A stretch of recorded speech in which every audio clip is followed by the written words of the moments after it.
Grabe ng araw ang kalagayan ng gabinete ni Pangulong Kuting Jr. matapos ang sunod-sunod na mga kapalpakan at kontrobersya na nagdulot ng kawalang katiyakan sa pamahalaan. Mula sa mga hindi inaasahang pag-atras ng mga proyekto hanggang sa mga isyu ng katiwalian sa ilang ahensya, tila nahaharap ang administrasyon sa matinding pagsubok na sinasabing karma na ng mga nangyayari sa nakaraan. Sa gitna ng kaguluhang ito, umaasang ililigtas ng pangalawang Pangulo na si Sara Duterte ang sitwasyon. Binansagang pag-asa ng Pilipinas, inihayag ng mga taga-suporta na si VP Sara ang maaring maging daan upang maibalik ang tiwala ng publiko sa gobyerno. Anila may malinis na record at matibay na karanasan ng Vice Presidente upang harapin ang mga hamon ng kasalukuyang administrasyon. Patuloy na binabantayan ng taong bayan ang mga sunod-sunod na hakbang ng gabinete habang inaasar ang mas aktibong papel ni VP Sara sa pagpapatatag ng pamahalaan. Samantala, nananawagan ng ilang sektor para sa mas transparent at responsableng pamumuno upang tuluyang maiwasan ang mga pagkakamali na nagdudulot ng alinlangan sa mga mamamayan. At yan nga ang balitang ating pakakatutukan. Ngunit bago ang lahat, siguraduhin mag-subscribe at ihit ang notification bell para sa patuloy na pagtutok sa mga silap ng bagong balita sa tunay na boses ng masa.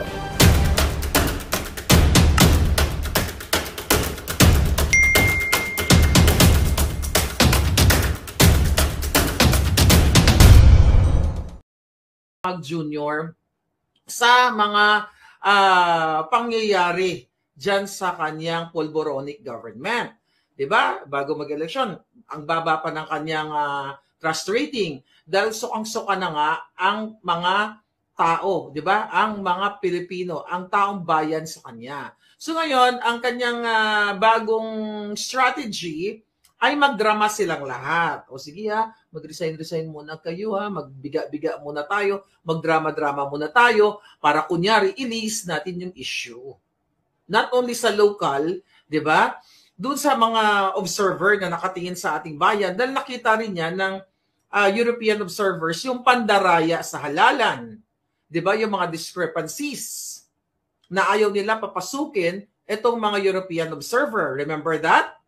Nag-imbita sila ng mga European observer para daw mapanatili ang clean and honest election, chuchu-chuchu, pero hindi naman inalaw sa loob ng presinto. So ito yung mga strategiya lamang, ito yung mga drama-rama or optics ng Bangag Junior na ito na kunyari mag-resign kayo para i-reforma natin ang gobyerno, i-reforma yung gobyerno, titignan niya kung sino yung nagpe-perform ng mabuti or hindi, Wala pong reforma to.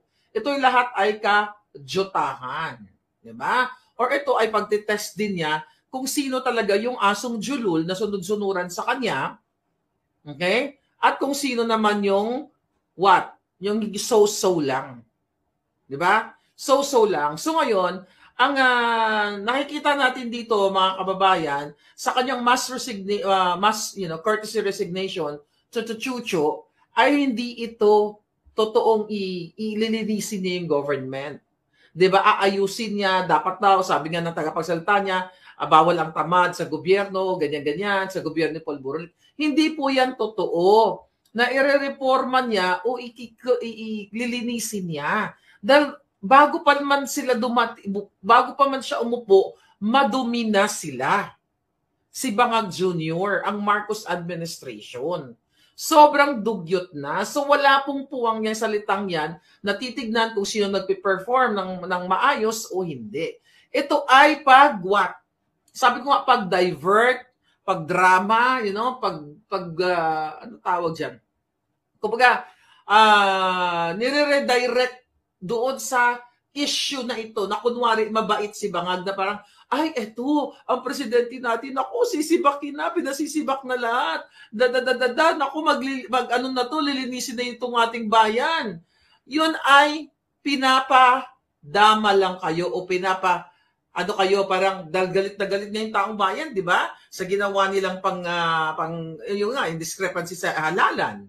Na ngayon, ang mga issue dyan, ayaw paupuin ng Bangag na administration, ng COMELEC, yung mga party list katulad ng Duterte party list, katulad ng bagong henerasyon, na wala namang silang kaso na maipapakita dito sa, like katulad kay kapapanood ko lang kay Bernadette Herrera, na sinasabi ng tagapagsalita ng COMELEC na kaya sila hindi maiproklama dahil ito daw sila ay may nagreklamo o may nagkaso. Nung sinihingi yung complaint, wala silang maibigay. Secret lang daw ito. Dahil ito ay may mga sensitibong mga information chuba-chucho. Ito po lahat ay kadyutahan, harassment na ginagawa sa mga party list, katulad ng dalawang ayaw nilang iproklama, Duterte party list at BH party list. Ito po ay paglilinlang. Itong drama-rama ni Marcos Jr. na kunyari, nanawagan siya na mag-resign, na lahat, mag-courtesy resignation kayo. Lumang tugtugin na yan. Lumang tugtugin yan. Even though ginawa yan ng mga past administration, not only ito si Bangag, pero nung panahon ni Pangulong Duterte, nalala nyo, may panawagan din si Pangulong Duterte doon, yung patungkol doon sa I believe yung sa pulburon, sa PNP, yung mga sangkot doon sa pulburon. Pero sa part ni Pangulong Duterte, yung kanyang pagpanawagan doon na mag-resign itong mga nasasangkot sa pulburon or else, di ba, kayo ay talagang, parang binibigyan pala ng tsansa, yung sa part ni Pangulong Duterte, direct yung target niya PNP. O ito, kasi ito, mga sangkot dito, yung mga jutang ginines kung sino man yan. Parang binigyan yata niya, kung tama pag-aalala ko, ng ultimatum na pag di kayo nag-resign, diba? Ito, parang, binibigyan pa niya ng pagkakataon, na magbagong buhay siguro itong mga itapunt niya and everything. Pero sa kay Bangag, isang teatro, isang palabas lamang, na kunyari, sunod-sunod sila nag-resign. Di ba? Although hindi pa lahat. I believe yung isang bobo na si Gadot, kapit ko. Kahit ever since, di ba, binlag ko yan. So, ang suka si Lisa Tanas dyan kay Gadon. Palibasa, pareho silang butlog ang mata. Di ba? Ang magnanakaw, galit sa kapwa magnanakaw. Ang butlog, galit sa kapwa butlog. Di ba? Ngayon, ito po ay mga dramatization 101 lamang ito. At dahil dramatization 101, since nakikita ninyo, ito ay kaletsehan lamang. Hindi ito sincere na kunyari, lilinisin niya yung gobyerno, Itong mass resignation, eklabush. Diba? Sabi ko nga, ito ginigage din ni Bangag na sino kaya yung sino kaya dito ang parang, alam mo yon, yung uto-uto sa akin. Na kahit nakikita na ako ay si Bangag, nakikita si Bangag ay nagpupulburonic, sumisinghot and everything, di ba? Titignan ko dito kung sino ang mga suwail dito, ganyan-ganyan. So yan ang natin dyan, mga pablangga. Yan ang nakikita natin dyan. At dahil nga ito, pag damage control also, bago tayo pumunta kay Marojas, at saka dito kay Ochoa, damage control also, doon sa matabil na dila ni Toby Tiangco, na I believe it's intentional na sinabi, kasi nga nagbabakbakan sila sa, I mean, gusto niya mag-speaker, di ba? Yan yung mga nai-report. Kaya sinisira niya itong si Romualdez. Kaya sabi ko, magbakbakan sila, magkagatan sila kung anong gusto nila. Pero etong mass resignation, isa lamang ito panakipbutas o pag-divert, pag-cover up, okay, para mawala mga kababayan para mawala yung inyong focus doon sa revelation ni Toby Tiangco na gumastos ng 10 billion ang alyansa ng mga malalansa during election gamit ang pera ng bayan pero hindi naman pabor sa kanila yung resulta na gusto nilang resulta, 'di ba? At then na-booking doon na binayaran ng Bangag administration gamit ang pera ninyo, pera ng bayan, ang mga buwaka ng Genemes na mga kongresista pinagbabayaran, di ba? 150 million, may 6 million na lumabas na figure, may 1.5 na cash and everything. Di ba? So, ito yung diversionary. Okay? So, ngayon, tinetest ni Bangag yung, yun nga, sabi ko nga kanina, kung sino yung kung sino ang tatango-tango hanggang sa dulo ng walang hanggan. So hindi po ito kasi may sinabi ang anong channel 'yon? News 5, parang hina-highlight nila na ginawa din naman yung mga Duterte ito eh. 'Di ba? So ganon. Ang kay Pangulong Duterte during that time, not after 3 years, 'Di ba? Nang maupo na siya. I think kung di ako nagkakamali, right there and then 2017 or 2018, basta ilang beses siyang nagano eh. Ilang beses ang Pangulong Duterte, yeah, I think 2016, kung naalala ninyo, ay dahil nga dun sa Polboronic at mga issue ng corruption sa PNP. Yeah, that was 2016. But right there and then, napag-upo niya. Hindi yung ngayon pa lang, like after 3 years, sasabihin niya, tignan natin, reformahin natin dahil, yung iba hindi nagpa-function, dapat ang serbisyo para sa taong bayan. If you compare, dahil pinipilit ng media na i-compare ang Pangulong Duterte, dito na nanawagan din naman ng Pangulong Duterte sa ganito. Hindi po lahat ng gabinete, di ba? Ang pinanawagan ni Pangulong Duterte 2016, 2018 about again yung issue sa pagsmuggle ng sinisinghot na Polboronic. So mayroong target agency, not the whole government. Kasi kung totoo ito, alam nyo, kung totoo ito, yung kanyang drama-rama na gusto niyang mag-resign itong mga tao, itong mga jutang genimis na ito.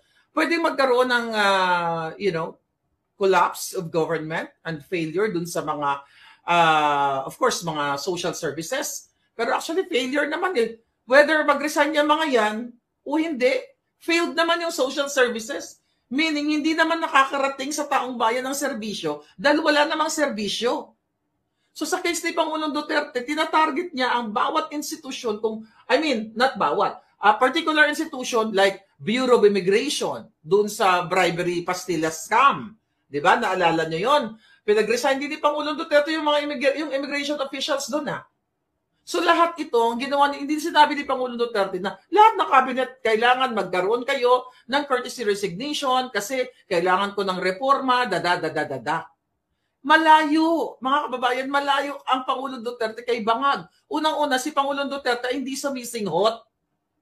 Okay? Sa panahon ni Pangulong Duterte, meron siyang specific target, meron siyang specific na departamento ng gobyerno dun sa specific issue. Dun nga, sa Polboronic. Pinanawagan siya sa PNP. Dun sa Bureau of Customs. Diba? Yun ang ginawa niya. Si Bangag, nanawagan buong cabinet. Tapos kunwari, nag-forward naman ng mga resignation right away. Ang tanong, yun ba ay effective immediately? O depende? May nakasulat ba doon na, resign na ako today, ganyan. Ano ba nakasulat dyan? Wala. It's all palabas lamang. Para di na kayo nasanay sa kajotahan ng buwakan ng inang addictus pulboronic na ito. Ginagago na kayo lahat. Di ba? Puro pang gagago ito. Malayong-malayo ito kay Pangulong Duterte. If you compare, News 5, yung mga jutak nyo, pakabungkal nyo nga yan, hindi nyo ginagamit yung jutak nyo. Hindi nyo ini-educate ang publiko kung anong pagkakaiba. Hindi lang, ginawa din ito ni Duterte. Sa panahon ni Pangulong Duterte, napaka-clear. Okay? Malinaw pa sa sikat ng araw o sa puting ikinula na may mga issue dito sa mga departamentong nabanggit. Yun na nga, PNP, Immigration, Bureau of Customs. Kay Bangag Jr., well, maybe, no wonder, kasi walang specific issue ng corruption kasi buong Polboronic government nga naman ay corrupt. Yan ang katotohanan, ay simbolo ng corruption. Si Pangulong Duterte, diretsahan, straightforward, straight to the point. Ganon, PNP, kayo mga hinarap dyan, Kay Bangag, courtesy, chuchu-chuchu, Ngayon, sabi ko nga sa inyo, mga kababayan, etchos lang yan. Kasi tatanggalin, yung iba dyan naman talaga, yung iba dyan tatanggalin kasi ipapasok itong meron talaga dyan na ayaw niya. Kaya lang, dahil walang bayag si Bangag. Wala siyang bayag. Hindi siya straightforward dahil hindi naman siya nagpapatakbo. Okay? Wala siyang ka-balls-balls. Alam nyo naman, di ba, yung partner ni Lisa Tanas dyan, na si Jojo Ochoa, si Paquito Ochoa, na dating Little President o Executive Secretary ni Noynoy. Siya ang savior noong 2012. Naalala nyo kung anong susunod kong sasabihin. Sige nga, tignan natin. Okay. Balikan natin. Tignan natin sa komento. Ngayon, Ito ngayon ang mga nakakarating sa atin galing sa mga juting ahas natin. Okay? Hindi natin alam kung gagawin ni Bangag kasi alam nyo naman yan kapag in-expose natin, biglang, ay, para ano, tama si Edney Calixto, tama, PIDEA leaks. Remember PIDEA leaks? Binuking ni Agent Morales na nung i-raid na nila ang condominium, okay, ni Maricel Soriano, diyan sa 46C ba yun, mga kababayan? Tama ba yung number ko? Basta sa condo niya. Ngayon, mga kababayan, Agent Morales buhay na witness. Sinabi niya sa Senado na si Paquito Ochoa ang nag-intervene. Diba? Para hindi matuloy ang raid kay Marcos Jr. kasama si Maricel Soriano na sila ay nagdudurog ng white powdery substance. So kaya ang laki talaga ng utang na loob ni Bangag Jr. kay Ochoa, Rockwell. Yeah, Rockwell. Thank you, darling. Dami kami. Sa dami ng issue natin doon, kaya talagang patulungan nyo. Okay? Was it? Okay. Basta yun. Ayan. Ngayon, yan ang nakakarating sa atin dahil nakikita niyo naman na Pulawan is talagang magkakampi na sila. Yung mga Dilawan na kumukutya na nakikipaglaban, yan, sabi ni She, okay, mamaya na yan, She, babasahin natin yan. Yung, ano? Okay. So, yung mga tawag dito, yung, balik tayo dun sa PIDEA leaks. So kaya ito mga kababayan, ito yung mga utang na loob, although bayad na naman si Bangag. Dahil si Paquito Ochoa, di ba matagal na natin inulat to sa inyo, nandiyan lang yan sa Malacanang patambay-tambay. Yaan ay nasa puwet lagi ni, o sa kipay lagi ni Lisa Tanas. Nandiyan. Dahil nga sinave ni Paquito Ochoa, dating Executive Secretary ni Noynoy, si Marcos Jr. na mahuli na siya ay talagang talamak ang kanyang addictus benedictus sa ipinagbabawal na pulboron. Yan ang katotohanan. Kaya no wonder ay nagkakaroon ng mga dramatization 101, nakahanap ng siguro ang utos ni Lisa, magkunyari, mag-mass resignation ka para maipasok natin si Jojo at saka si Mar. O, di ba? Paigo-pigo, pagpabuhat-buhat ng sibuyas, pakain-kain ng, di ba? Remember that? Marojas, buhat-buhat ng sibuyas, mga dramatization. So yan po ang usap-usapan. At nakakapasok pa rin yan sa aking mga panaginip. Right? Paki-block nga yung mga nagtitread, dyan, Zorro, yung mga paulit-ulit na walang katapusang comment. Okay, di ba? So yan mga palangga, ang kwento sa likod ng kadramahan ni Bangag Jr. 'Di ba? Alam niyo ba? Akala nila siguro bibilib kayo, ay ang galing ni Bangag. Ay abaw, nanawagan, Alam niyo, lalo lang tuloy nasusuka ang taong bayan at lalong naliliwanagan ang taong bayan dito sa harap-harapang dramatization 101 at pag-manipulate, pag-control ng naratibo sa social media, sa mga media, na kunyari ito ay para sa cleaning, di ba? Ng gobyerno. Hindi na yan malilinis. Ang dumi, pumapasok hanggang sa mga kipay. Okay? At saka mga buli ng mga, well, anyway. Di ba? So yan mga kababayan. Sobrang dumi na hindi na malinis unless na si Bangag ay tanggalin ninyo. At siya ang pag-resignin ninyo. Diba? Taong bayan ang sasagot, ginagago kayo. Diba? Kung totoong lilinisin ni Bangag, itong gobyerno ninyo, dapat pinanagot niya yung 5,500 flood control, kung saan napunta. Pinanagot niya kung sino nag-author kung bakit zero budget ang PhilHealth. Well, sila nga lahat yan. Paano niya panagutin ang sarili niya? Panagutin niya yung smuggling dyan sa Bureau of Customs na pamilya rin niya ang nagpapatakbo. Hindi ito malilinis hanggat nandyan si Marcos Jr. na addictus benedictus, addictus, at ito ay authenticated dito sa Los Angeles, California. Paulit-ulit natin yan. So itong Dramatization 101 nila, mga kababayan, ito ay isang diversionary optics, kung ano-ano pa, name it. Polboronic ops. Di ba? Matagal na may krisis ang Pilipinas pagpasok pa lang niya. Diyan pa nga lang ulit-ulitin natin yung 20 pesos per kilo na bigas. Eh, hindi ba ano bang nararamdaman ninyo? For 3 years, ngayon lang niya lilinisin? Tapos kunyari, nag-resign naman ng mga buhakan ng Genimes. Nagkaudsundo na mga yan. Ganyan ang drama ni Lisa Tanas. Aba, kunyari magnawagan ka, ganyan-ganyan. Biga-biga, mass resignation, chuchu.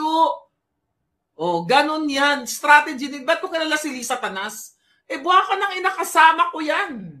Sa paglaban namin sa electoral protest.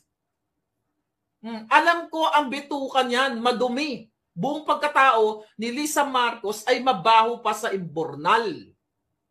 Kulang ang buhay ni Lisa Tanas Marcos, ni Marcos Jr., kulang ang, kung ibabalik natin, yung mano-manong paggurgur sa kanila parusa. Diba? Noong unang panahon, ang parusa ay mano-manong gurguriog. Diba? Oh. Kulang yan sa ginagawa nilang paglolopang daraya sa inyo. So itong mass resignation, itong kapudyotahan, huwag kayong matuwa dito dahil hindi ito totoo. Para lang nila, i-avoid yung kanilang mga scandalous. Oh, yung mga scandalous, speaking of scandalous, hindi pa nga napapanagot yung ginurgur dyan o nagurgur sa loob ng Malacanang na in-expose natin na PSG. Ang dami. Hindi nga napanagot si Michael Ma, nandyan pa. Si Michael Ma, paulit-ulit, ayan, kaya nga nananawagan daw kay Ping Lacson. Alam ni Ping Lacson yan, nasa kanyang privilege speech na yung inappoint ni Marcos Jr. na si Michael Ma, si Jung, nagalaging kasama ni Lisa Tanas. Ginawa pang special envoy na wala pong black and white. Walang papel na ipinakita sa buong Pilipino, wala. Pero ang media ay tahimik. So kung gustong linisin ni Bangag Jr., linisin niya muna ang kanyang sarili. Uminom muna siya ng, uminom siya ng Zyke, Lon. Di ba? Uminom ka niyan, Bangag. Para sakaling malinis mo ang iyong sistema. Uminom ka niyan, masarap yan. Di ba? Para malinis mo talaga ang iyong sarili. Linisin mo para matanggal yung matanggal yung strain, okay, ng polboronic para once na mag-polboronic test ka na, malinis ka na. Oh, di ba? Ang PCSO, tignan nyo, wala na. 436 million, 36 winners ang maanumalyang pagpapanalo na hindi nyo naman alam, di ba? Kung sino talaga yung nananalo. Yung pagpalit ng, ng damit ng nanalo, okay? Na inamin mismo, nilangka, na pinagpalit niya yung damit. Diba? Kasi para daw hindi maano ng kapitbahay. Putang ina, ginagago na kayo. Tanga pa rin kayong mga pulawan kayo. Hindi kayo kasali palangga, diba? Yan yung maanomalya. Ginagago na kayong lahat. Kaya kung gusto talagang maayos sa buhay ninyo, si Bangag ang parisay ninyo. Paalisin nyo sa dyan dahil ginagastos nila ang pera ninyo. Dinadala nila kung saan sa mga offshore accounts. Kitang-kita at sinabi na mismo yan ni Amy Marcos Mangga na hindi si Bangag Jr. na kapatid niya ang nagpapatakbo sa bayan ninyo. Ngayon, ang mga Pulawan, tatanga-tanga pa rin. So ngayon, dati ang mga Pulawan, di ba tayo galit na? Mga Pulawan, kasi I'm not Pulawan anymore. Right? Galit na galit sa mga Marcos, Magdanaka. O ngayon, tingnan nyo, abangan nyo si Maroas, abangan nyo si Ochoa. Yan, kung hindi yan babawal, siguro sasabihin naman ni Lisa Tanas, naku, binlag na naman ni Maharlika. Ganyan. Mag-change strategy tayo para magbuka siyang fake news. Di ba? Yan, mga kababayan. Yan ang mga susunod dyan. Tapos titirahin si Sara Duterte sa 125 million na hindi nila napatunayan na yun ay nilustay. Pero ang malinaw na 10 billion tumataginting. Recent lang yan na in-expose ni Tobit Tiangco na ginastos sa eleksyon para pambayad sa tao pagbili ng boto. Tahimik kayong mga pulawang mga gunggong. Mga alpot patotot, nami pang guliton ang lokiton ang mga latbi nyo. Tahimik kayo sa 10 billion. Tahimik kayo doon sa sinabi mismo Tiangco na binayaran o binigyan ng pera ang bawat kongresista sa form of ayuda. Harap-harapan, nagpapakamangmang pa kayo. Kaya huwag na kayong umasa na asenso ang Pilipinas hanggat hinahayaan nyo si Marcos Jr. na sumisinghot dyan sa Malacanang. Yan ang katotohanan. Huwag na kayong mangarap na meron pang bukas. Dahil patuloy kayong haharasin, gigipitin, katulad na lamang kung kayang gipitin yang si Bernadette Herrera, bagong henerasyon. Alakalain mo sasabihin ng COMELEC, hindi pwedeng i-proclaim yung kanilang party list kasi merong reklamo, may kaso. Hinihingi yung kaso, walang maipakitang kaso, secret daw. Anong kaputang inahan niya? Secret? Katulad ng ginagawa sa akin, di ba? Well, you know na may case. Secret, tanim kaso, katulad ng ginawa kay distressed mother. And by the way, I think, a distressed mother, sa hindi nakakaalam, bago pa po Magandang balita ang hatid namin sa inyo ngayong araw. Sa pagtatapos ng aming balitaan, nagbigay kami ng mga mahalagang impormasyon. Maraming salamat sa pagtutok at pagsuporta sa aming programa. Huwag kalimutang manatili sa mga susunod na araw para sa mga bagong balita at mga kwento na dapat nating abangan. Mula sa Boses ng Masa, magandang araw, Pilipinas!